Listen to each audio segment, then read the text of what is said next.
Episode 293 of the Read to Lead podcast is brought to you in part by cloud accounting software FreshBooks, offering you a free 30-day unrestricted trial. You can take it for a test drive with no obligation right now just by going to freshbooks.com/read to lead and enter Read to Lead in the How Did You Hear About Us section.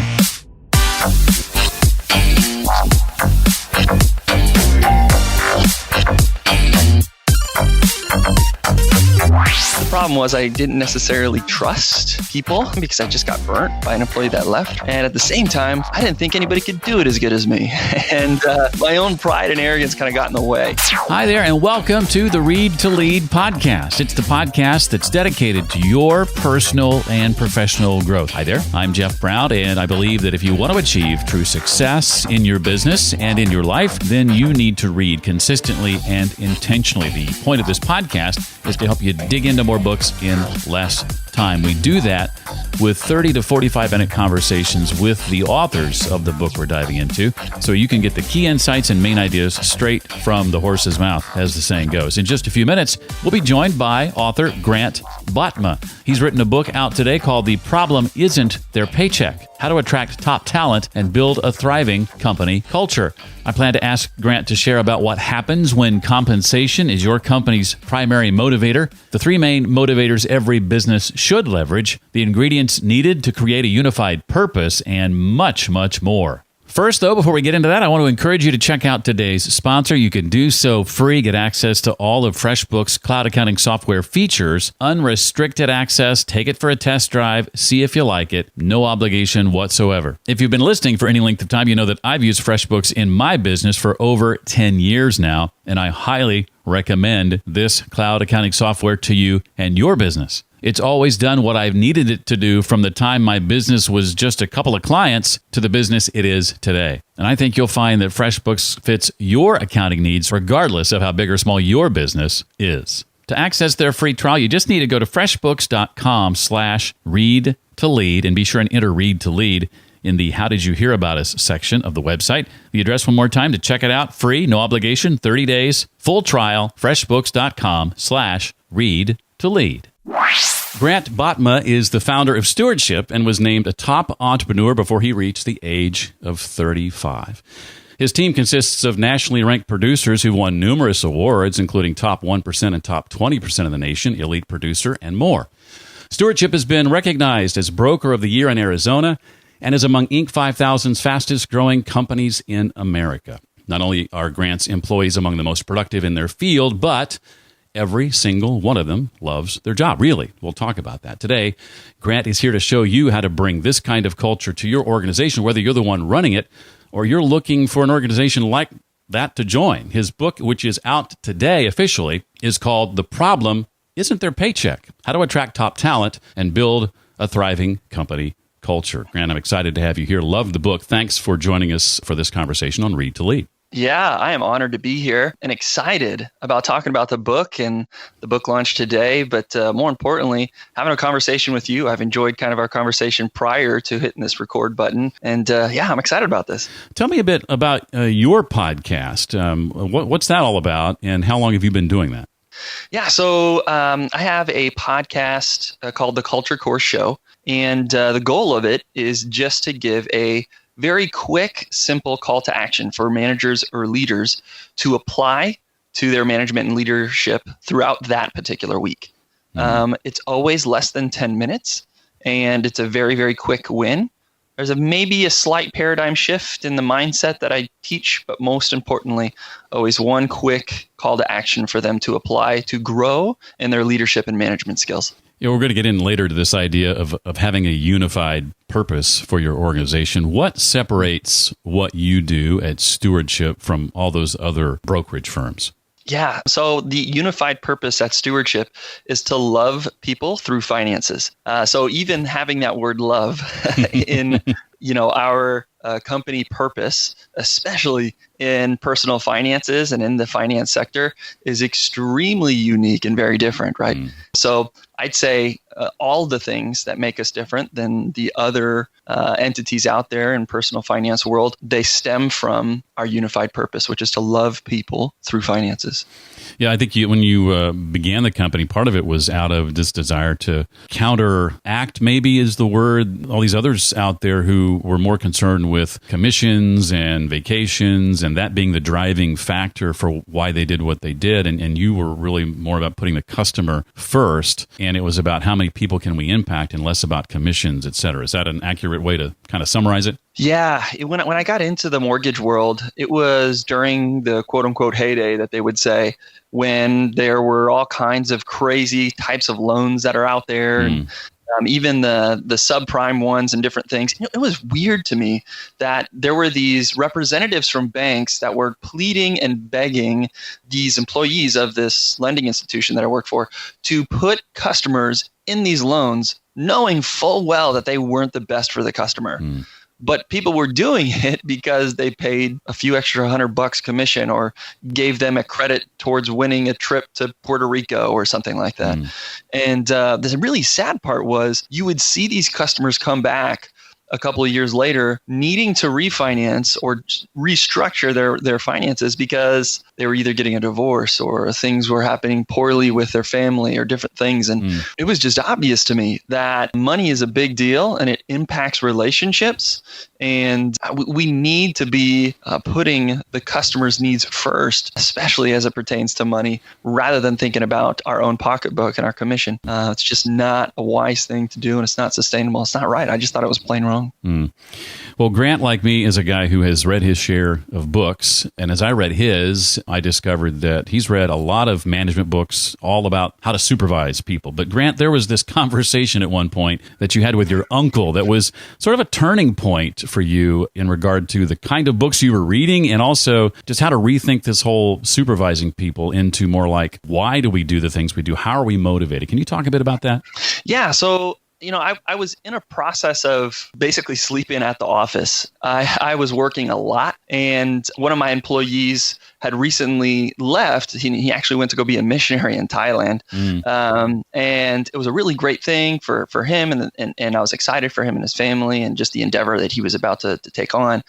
But it left me in a bind, in a poor situation, and I was struggling to try and really have enough bandwidth to manage all the business that was coming in. I mean, we had a great business, we had a great product and service, and we were growing, which was nice. But the problem was I didn't necessarily trust people and to hire all of them because I just got burnt by an employee that left, right? And at the same time, I didn't think anybody could do it as good as me. And Amen. my own pride and arrogance kind of got in the way. And my uncle was good enough to just kind of be one of my mentors, and he's always allowed me to ask him tough questions and talk with him, and he's asked me tough questions. And he kind of got in my face about it and said, Grant, if your goal is to genuinely make as big of an impact as possible, how are you going to do that on your own? You need to be able to have versions of you, not the exact same thing of you, but many versions of you in order to make the biggest impact possible. And it kind of was a slap in the face and really woke me up to understand, like, man, I got to change some things. Back when I worked a regular job, I worked for an excellent boss, and there was one day I thought he was trying to pull the wool over our eyes. He came to us with some Dan Pink studies, or some studies that Dan Pink had written about, I think in the book called Drive, if I'm not mistaken, which I know you cite some of Dan's work in your book. He's literally one of my favorites. I love him. Yeah, one of your favorites. And so this data was centered around money as a motivator. And what my boss was then trying to get across to the leadership team was the idea that this is not what motivates you. What motivates you are these things over here. And at the time, in my narrow-mindedness and thinking, it was just, this is just, we work for a nonprofit, things are tight maybe. This is just a ploy to convince us that, when we don't get raises, we'll be fine. But what happens when owners and managers, Grant, use money as a primary motivator? What's the problem with doing that? From a high level view, it creates an unsustainable company culture. There are vast specific problems that we can dive into. Starting out, and I'll just put my financial advisor's hat on, it's not wise to motivate people with money, because what happens then when you start hiring people and you try to hire the best people, you find yourself comparing your comp schedule to your competitor's comp schedule, rather than creating a comp schedule that's based around your budget, your business's expenses, your business's income. And the next thing you know, within your business, your greatest expense, which is the compensation to your employees, is not based on your budget and can cause a problem. Then you get into, okay, well, what happens when you bring on some people and you use money as a motivator? If there's another entity out there that's going to compensate them more, they're going to leave. And then you're going to have a problem with retention. But really, what our society has found through vast studies, and the big one that I kind of talk about in the book over and over again is the one that Deloitte did, where they found that basically 9 in every 10 employees is not giving their best at work. And when you motivate with money, it's hard to come in every day and give your best, because that's not what motivates our lives. That's not what really wakes us up every day for a long period of time. You can motivate with money for a short period of time and maybe grind through a few things, and it might work for a little while, but for an extended period of time, for the long term, it doesn't work. And this is probably the worst part about motivating with money. Even if it does work, what you then create is an unbelievably selfish culture full of selfish employees. And if you've ever managed or tried to lead anyone, if you've tried to parent, you know that when there's selfishness involved, it's tough. Well, I want to talk about the 3 motivators that you do recommend. Before we dig into them a little more deeply, what are the 3 main motivators that businesses should leverage, Grant, instead? Yeah, the 3 other motivating factors that are more important than money are freedom or autonomy. People desire basically their own free will to act on, right? And they want more freedom and bandwidth in their life on many levels. The next one is affirmation. People want to be a master of their craft. They want to be good at something, and they want to know if they're doing it right. This is one of the reasons why reviews on Amazon are the most clicked thing. It doesn't matter if you're buying a $1,000 upon $1,000 computer and you want to make sure this is right for you, or if you're buying a toothbrush, you click on the reviews to read from others. Like, you're looking for affirmation. Is this the right thing for me? But then lastly, the most motivating thing to us as humans is purpose. And I believe more importantly than just purpose, it needs to be a unified purpose, a purpose that unifies you with a team of people. I hear the workers getting busy outside your office right now that you warned me about a moment ago.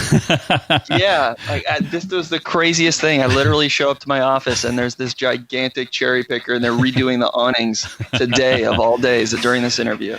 Well, that's okay. That's okay. We'll power through. Well, before I lose somebody listening right now, Grant, who is going, well, you know what? I don't own a business. Is this book for me? Is this conversation one I need to pay attention to? They're not a business owner. You would say probably not so fast. How might this knowledge, Grant, that we're about to dive into apply to them? Yeah, I think this is extremely important for people who are not business owners or managers, because it helps you articulate what you're going to want out of your future employer. We know statistically that people are leaving their jobs every 5 years, and sometimes, depending on your age group, demographic, they're saying less than every 4 years. And that stinks. Nobody likes doing that.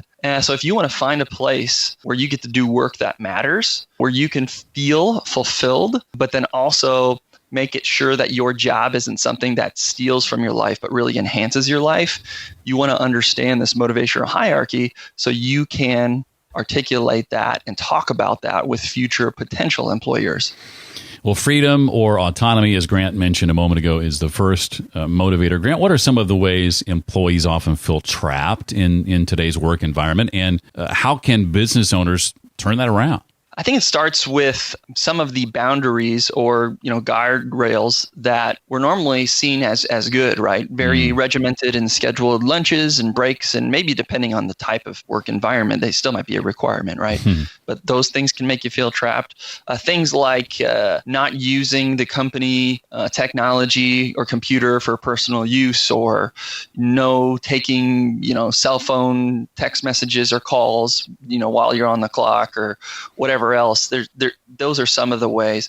But some of the other ways too, from a bigger picture, are limited amounts of time off, or the ability to speak into management with some of their own ideas and their own thoughts and feelings about how to push the company forward. So the lack of freedom creating that entrapment is really all over the place in most companies. Affirmation, the second motivator, equals, Grant says, confidence. So what are some of the biggest poisons to a company culture, Grant, that can eat away at that confidence if you're not careful? So I'd say one of the biggest poisons is the typical performance review. Oh, I hate them. Yeah, who likes those things? You go in with your guard up. We're taught as managers to kind of create these goals that are just outside the quote unquote reach of the employee. And that's supposed to get them to produce more, right? By giving them a goal that reaches higher. But eventually they'll get to a point where they're maxing out, and instead of praising them for doing really well and maxing out, we're still creating goals for them that are outside of their reach and telling them that they're failing every quarter. I think that the way that we're creating goals is one thing, but more importantly, the lack of intentionality by a manager or leader in affirming is also killing confidence. Just an example, Jeff, to be honest with you, I've had the opportunity to do a lot of these podcast interviews. I have a podcast myself, as we mentioned earlier in the show. You're gifted at this. You have a really great way of not only organizing a conversation, but you're asking questions in a way that's super easy to listen to. I'm having fun. I'm enjoying this. But my guess is the people closest to you, are you married, Jeff? I am, yeah. My guess is that your wife has no idea how good you are at this. But how big of a deal would it be if someone from your show came up to your wife and said, hey, I was on Jeff's show, and I just want to let you know he's awesome at his job. He's really, really good at this. And I really enjoyed being a guest on his show, and just talked positively about you and affirmed you in front of her. How would that make you feel? Make me feel pretty darn good. In fact, when I was reading this section of the book, it reminded me of a moment with that boss I mentioned previously. I brought my parents into the office, and he did exactly what you just described in front of my parents, or to my parents in front of me, I should say. And it probably energized you and motivated you. Totally. Like crazy. We not only want to be good at something and be a master of our craft, but we want others to know about that. We want others to know the positive impact that we're making, the sacrifices that we're making, and the difference the positive difference that it makes in the world.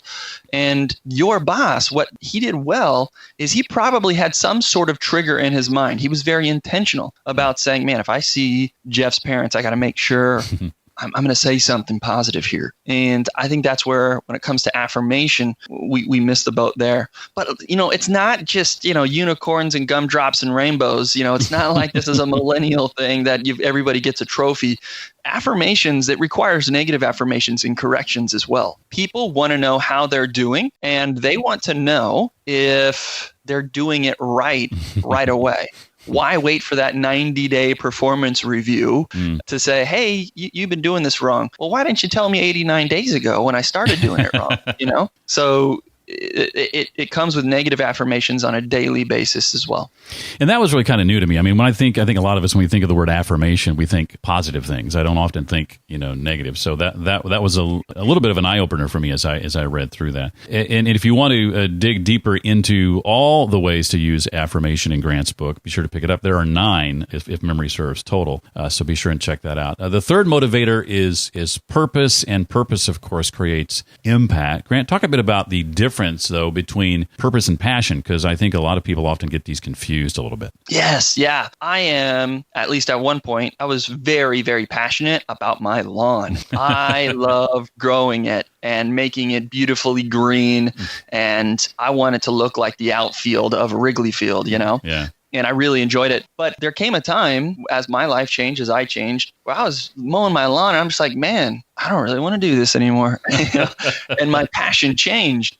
And that's true of most passions for people. Their passions change, right? You may really enjoy a certain kind of music or artist for a while, but that might change, or circumstances might change so that you're unable to enjoy that music the same way, right? And although passions are great, it's very different than a purpose. purpose can unify people. Purpose is something that genuinely makes a positive impact on others. And many times, purpose can create additional passions within your life. I don't think it would be wise for me to go out and find a job about cutting grass and being a landscaper, even though I was passionate about that for a time. That doesn't mean that it's going to make the most impact for me or that's the job I should have, right?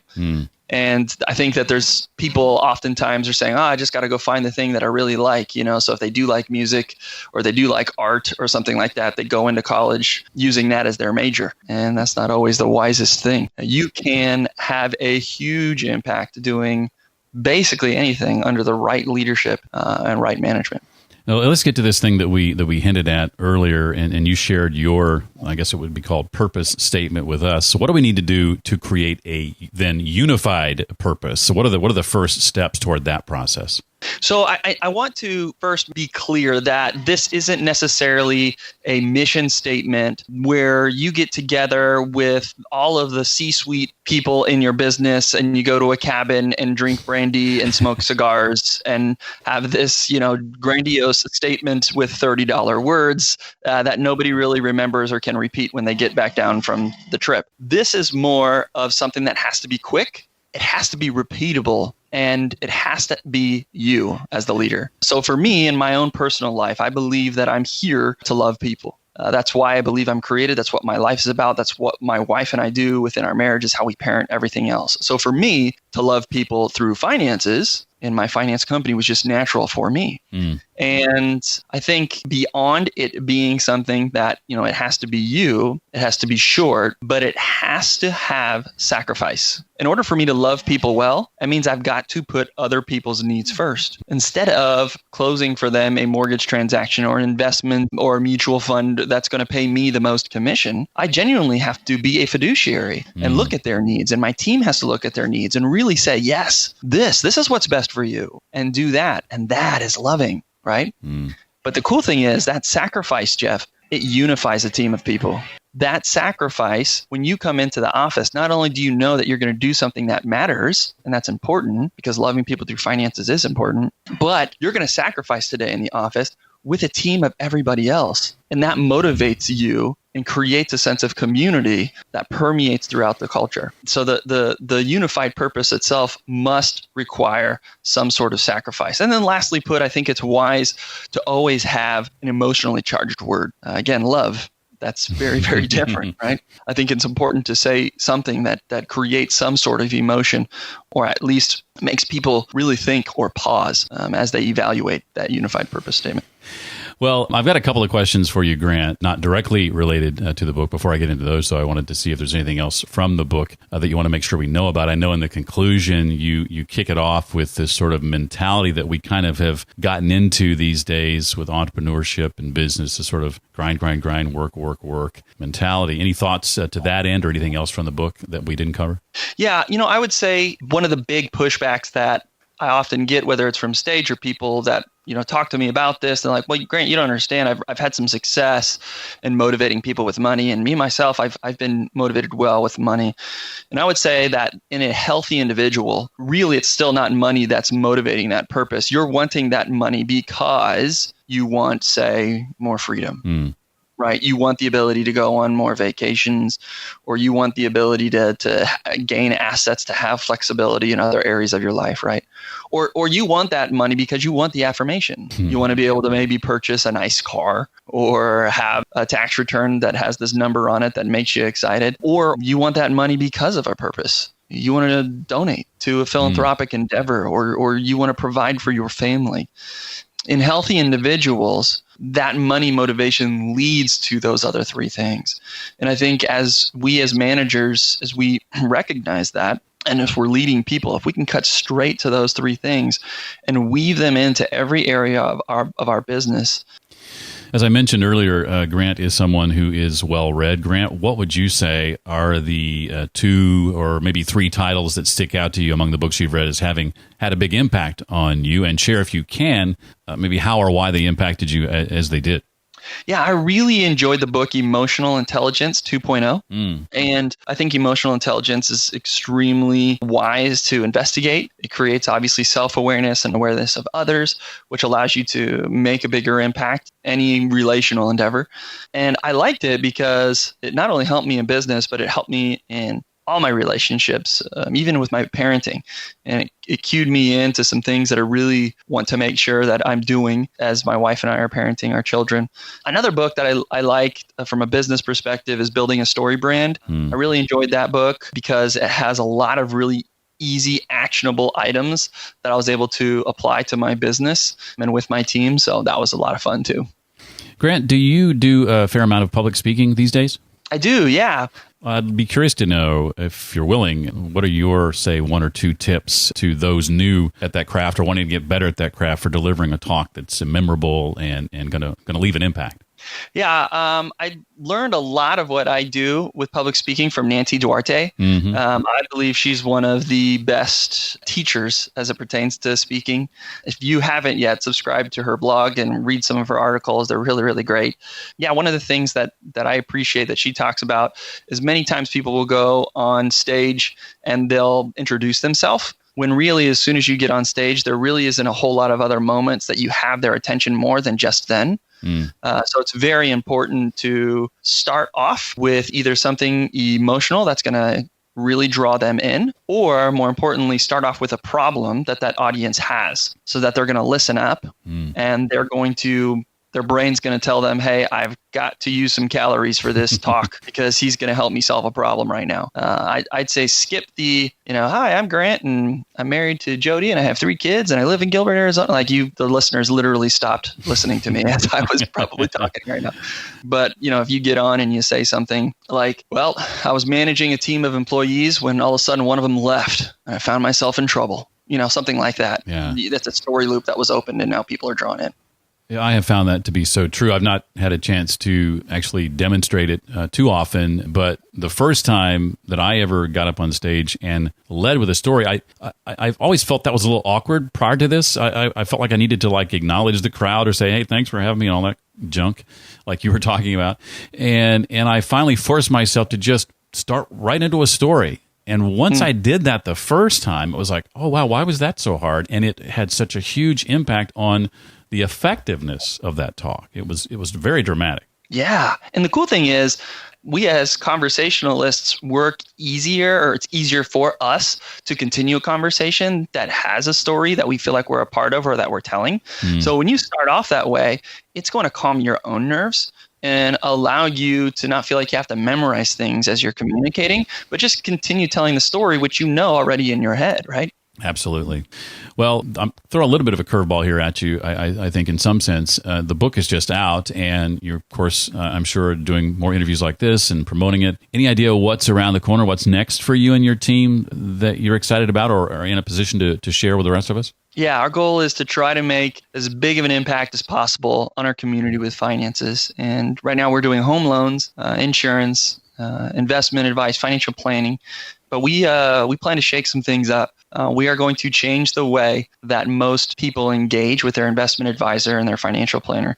You either have to have a lot of money to give them to invest and you're just hoping that you get good returns, or you're in the other end of the spectrum where it's like, man, how do I get out of debt? Give me a plan to get out of this.